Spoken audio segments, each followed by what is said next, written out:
The Trump administration has abruptly placed journalists at Voice of America and other US-funded broadcasters on indefinite leave, effectively shutting down outlets that have long played a key role in countering Russian and Chinese influence. Hundreds of staff members at VOA, Radio Free Asia, and Radio Free Europe/Radio Liberty received emails barring them from their offices and ordering them to surrender their press credentials, work phone, and other equipment. President Donald Trump signed an executive order declaring the U.S. Agency for Global Media, which oversees these broadcasters, as a non-essential part of the federal government. This move follows previous budget cuts to the U.S. aid agency and the Department of Education. Carrie Lake, a Trump ally and former Arizona news anchor appointed to lead U.S. AGM after losing a Senate race, informed the affected media outlets that federal grants funding their work no longer aligned with agency priorities. Meanwhile, White House press official Harris Field took a more dismissive tone, posting "goodbye" in 20 languages on X, mocking VOA's multilingual broadcasts.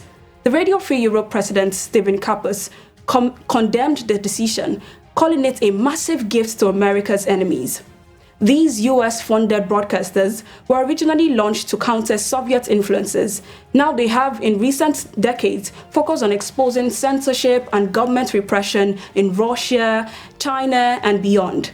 Radio Free Asia, founded in 1996, provides uncensored journalism in countries with strict state-controlled media, including China, Myanmar, North Korea, and Vietnam. Despite government funding, these outlets maintain an editorial firewall to ensure journalistic independence. However, some in Trump's circle have long criticized this approach, arguing that publicly funded media should align more closely with White House policies. Michael Abramovitz, VOA's director, described this move as the first silencing of VOA in 83 years.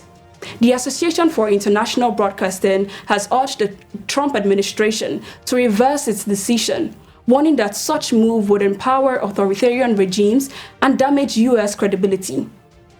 Additionally, Reporters Without Borders condemned the action as a departure from U.S. role as a free defender of information.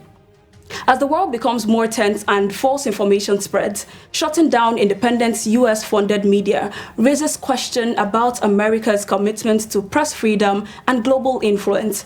Critics argue that dismantling these outlets leaves a void that authoritarian regimes will eagerly fill, reshaping the information landscape to their advantage. Whether this decision marks a temporary shift or a long-term change in US foreign media policies remains to be seen. Let me know your thoughts on this issue. Don't forget to follow us on all our social media platforms at Fact News Africa and Fact News Hausa.